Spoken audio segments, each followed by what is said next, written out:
Bonjour à toutes, bonjour à tous.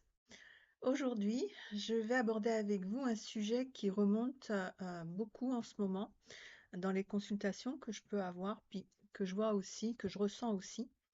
C'est la montée, la prise de conscience plutôt, des rancœurs que vous pouvez avoir en vous et qui font barrage à l'amour. Parce que quand on est dans la rancœur, ben on ne peut pas être dans l'amour.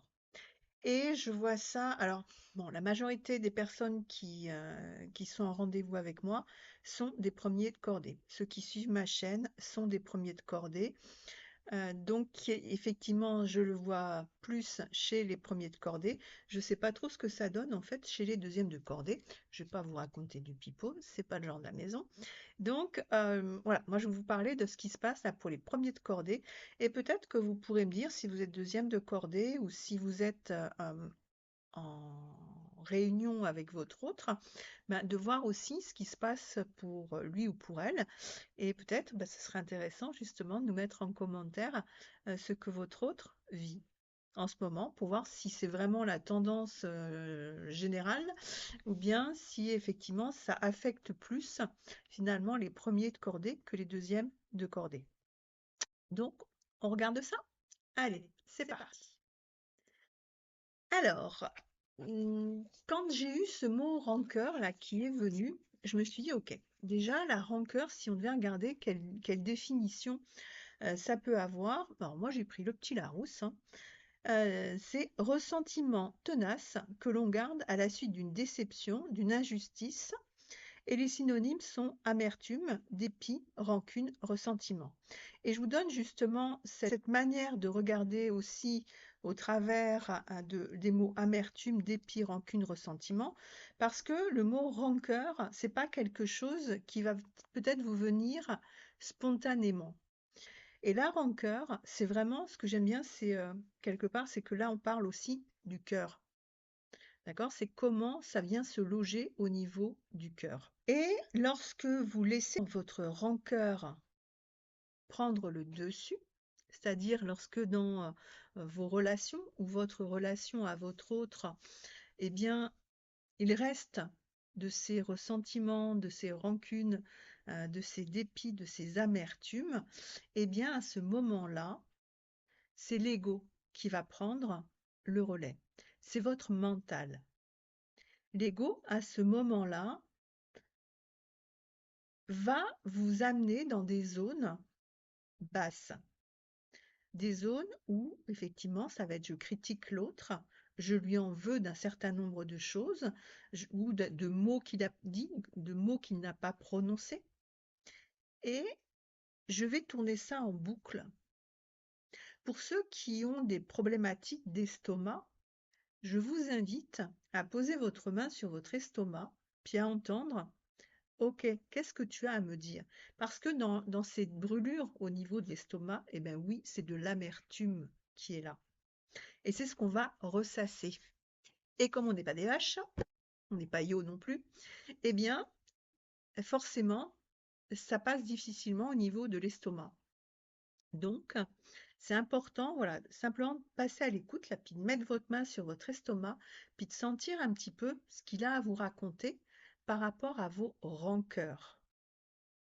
Voilà, c'est un petit exercice déjà tout simple. J'en donnerai un petit peu plus tard encore pour vous aider justement à lâcher, à reconnaître et lâcher un petit peu cette rancœur.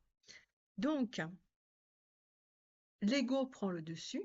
Ça veut dire que à ce moment-là, vous passez dans le mental, vous passez dans vos préjugés, vous passez dans vos ressentiments, mais vous n'êtes plus dans un cœur ouvert. Votre cœur, à ce moment-là, c'est plus lui qui est en première ligne et qui parle. Or, l'amour ne peut pas avoir de rancœur. L'amour, la représentation de l'amour, finalement, c'est quoi? C'est Dieu. Dieu qui nous a créés, fait à son image, je rappelle, et donc on est rempli aussi donc de cet amour divin à l'intérieur de nous.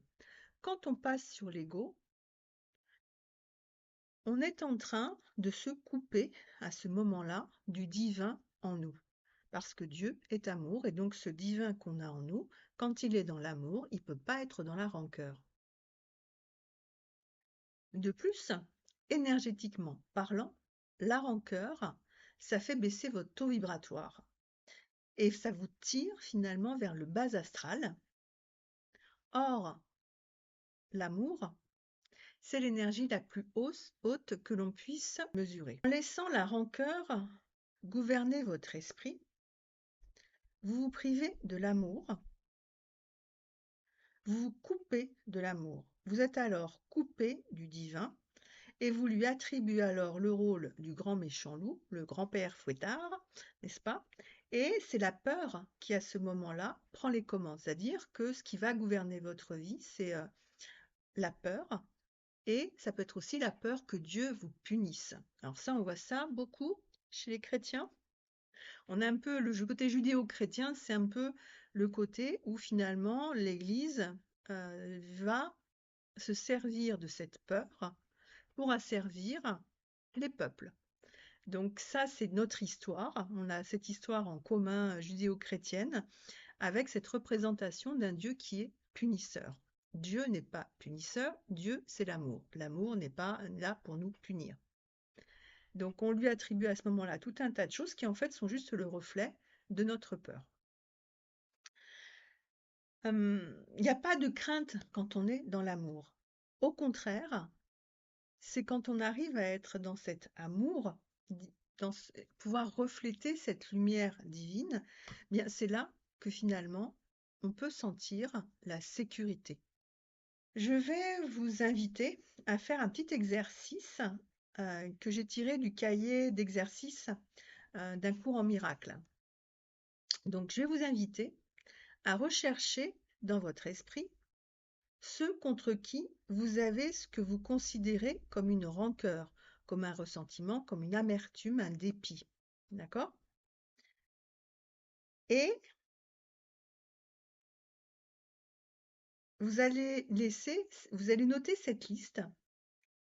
Et puis vous allez voir qu'au départ, c'est assez facile parce que spontanément, on a ah oui, puis alors lui, il m'a gonflé, elle, j'en peux plus, je déteste quand on fait ci, je déteste quand elle fait ça. Vous allez voir très rapidement, ça va venir.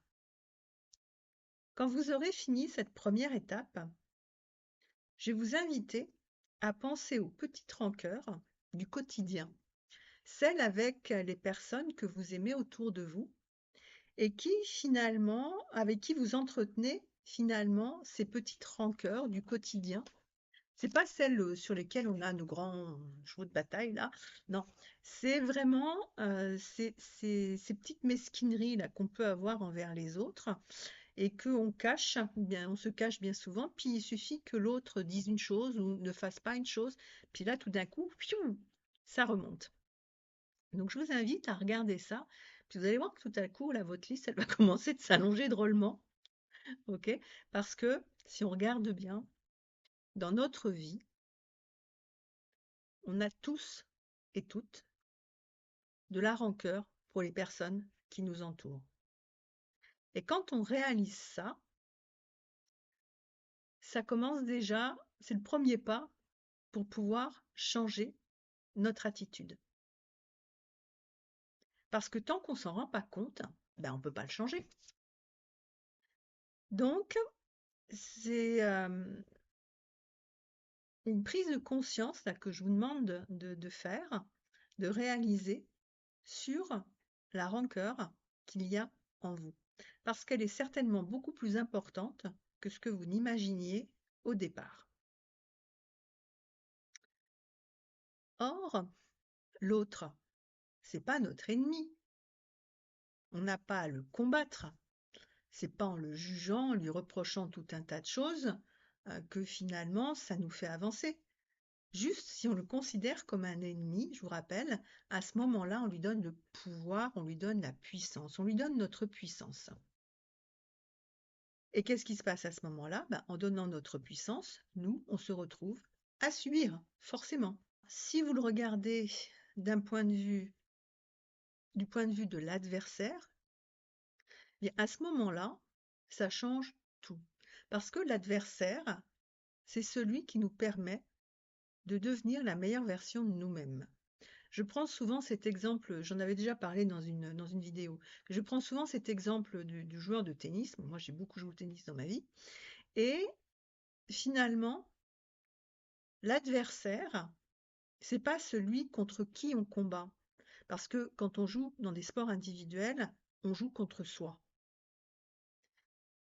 Si on joue contre l'autre, on joue pas bien. Si on joue avec l'autre, là, on peut à ce moment-là faire des choses qu'on pensait même pas pouvoir être capable de faire. Pourquoi? Parce que l'autre finalement, à ce moment-là, c'est notre adversaire, puis il nous oblige à nous dépasser. Il nous oblige à sortir des coups qu'on n'a jamais sortis de notre vie parce que juste à ce moment-là, il y a cet équilibre finalement aussi qui se crée parce que on fait la même chose pour l'autre. On l'oblige à sortir le meilleur jeu qu'il ait jamais joué. Et j'ai envie de dire qu'à ce moment-là, peu importe l'issue de la partie, parce que si on a joué notre meilleur tennis ce jour-là, même si on perd, on a joué notre meilleure partie. Et on a découvert, on a appris des choses sur soi. On a appris, on a découvert des coups, on a découvert des placements, un rythme, des choses comme ça qu'on n'avait pas encore trouvées. Et tout d'un coup, parce que l'autre nous amène dans ces zones-là, eh ben, on est capable de les voir, puis on est capable à ce moment-là d'engranger de l'expérience qui va permettre qu'ensuite on soit capable de refaire tout ça. Donc c'est vraiment la meilleure version de nous-mêmes qui à ce moment-là va pouvoir advenir. Et au lieu, donc en le considérant comme un ennemi, vous lui donnez la puissance, en le considérant comme un adversaire, à ce moment-là, non seulement vous gardez votre puissance, mais en plus, vous faites monter justement cette puissance aussi à l'intérieur de vous. Du coup, en changeant votre regard par rapport à ces rancœurs, votre regard sur les autres, eh bien, c'est aussi pour vous la possibilité d'apaiser vos relations, de vous apaiser en interne, mais aussi d'apaiser vos relations avec les autres. Et au travers de cet apaisement, ben, c'est aussi la possibilité pour vous de ressentir la sécurité interne. Parce que quand on est toujours en train de batailler contre les autres, c'est finalement qu'est-ce qui est aux commandes? C'est la peur. Je suis en train de me défendre. Cette façon de pouvoir juger les autres, d'avoir cette rancœur, eh bien, c'est comme si on avait à se défendre de quelque chose de dangereux et que en entretenant ça, eh bien, c'est comme si on entretenait quelque part une sorte de système de défense, là, de veille, où de toute façon, pour pas se laisser avoir, ben, on va entretenir ça. Mais vous voyez que là, on est juste en train de créer à ce moment-là une faille de peur à l'intérieur de nous.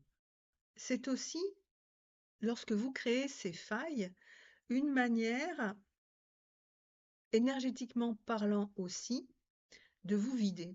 Pourquoi?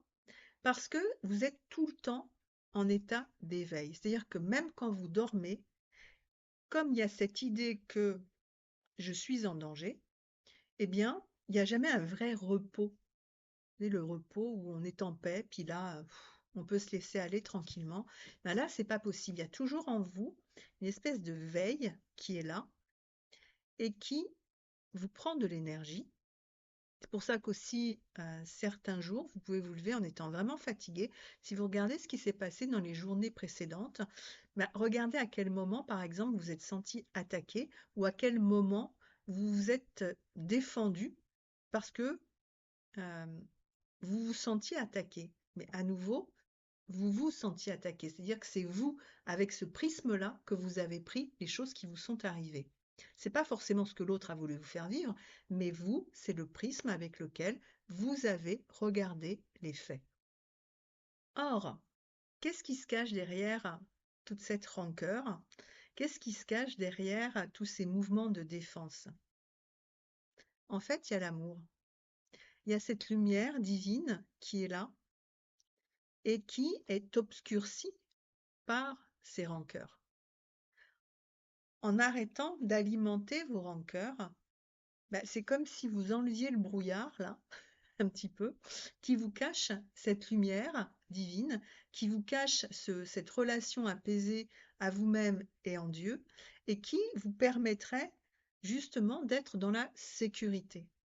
Donc le but, c'est vraiment ça, c'est d'être dans la sécurité, d'être dans l'amour et de pouvoir récupérer justement ce côté d'amour inconditionnel, c'est-à-dire l'autre, il est ce qu'il est, je n'ai pas à lui en vouloir de ce qu'il est. La seule chose que je peux faire, c'est regarder moi, pourquoi est-ce que j'ai besoin de lui en vouloir? C'est quoi cette fonction-là pour vous à ce moment-là de continuer d'en vouloir à l'autre? C'est un système de défense. C'est votre système de défense. Et ce système de défense, il doit tomber. Parce que comment voulez-vous être dans l'amour avec votre autre si vous continuez d'alimenter cette rancœur, cette défense? Ceux qui vivent, prêts à choper le premier mot, la première attitude là, qui va vous faire dire ah ça y est, il recommence, hein, et puis ceci et puis cela. Puis là, vous êtes juste en train de vous monter le bourrichon tout seul. Euh, et forcément, dans la relation avec l'autre, ça va être compliqué. Et puis, énergétiquement parlant, ben, c'est aussi ce que vous envoyez à l'autre, parce que l'autre, il est pas fou, il perçoit bien, tout comme vous, si vous regardez. Vous êtes capable de percevoir aussi à quel moment vous sentez que l'autre, bah, il vous en veut, il est dans la rancœur, il n'a pas digéré ce qui s'est passé entre vous. Et tout ça, bah, ça continue de s'alimenter. Puis c'est ce qui fait aussi que finalement, bah, la séparation, elle est encore là. Donc, je vous invite à vraiment être vigilant à ça, à faire vraiment cette petite liste là, pour vous rendre compte avec qui vous avez besoin de lâcher, là, puis de regarder, mais pourquoi est-ce que je continue d'entretenir ce truc-là, là, c'est arrivé il y a des années. Alors ça, c'est surtout pour les polarités yin, parce que alors nous, on a une spécialité, faut quand même le dire, c'est que un mot, une attitude, ça peut nous faire des jours, on va dire des heures, des jours, des semaines, des mois, des années. Donc, il y a un moment donné, polarité yin, vous allez devoir lâcher votre morceau là. Comprendre qu'à ce moment-là, vous jouez contre vous-même. Donc, il y a du boulot. Je sais que pour les polarités yin notamment, ce sujet-là, il est super compliqué parce que c'est comme un mécanisme qui se met en place tout seul, parce qu'il y a besoin de se défendre, parce qu'on ne se croit pas suffisamment en sécurité avec soi-même. On ne se protège pas, en tout cas, non, c'est pas se protéger. C'est vraiment ce sentiment de sécurité avec soi-même. Il n'y a pas. On n'a pas suffisamment confiance en nous. Et donc, ben, on met des stratagèmes en place pour pouvoir se défendre au cas où. Parce que, ben oui, forcément, polarité yin aussi, vous en avez pris plein la tête, mais les polarités yang aussi. Mais vous gérez ça un peu différemment. Mais je vous invite, voilà, à regarder ça. Et puis, bah, laissez-moi en commentaire ce que vous avez découvert. Je serais très curieuse de le voir. N'hésitez pas aussi à liker la page. Et puis, si vous voulez un petit coup de main pour faire ce travail, eh bien, je vous rappelle que vous pouvez me joindre sophie.coutelier@yahoo.fr. Et je vous dis à très bientôt.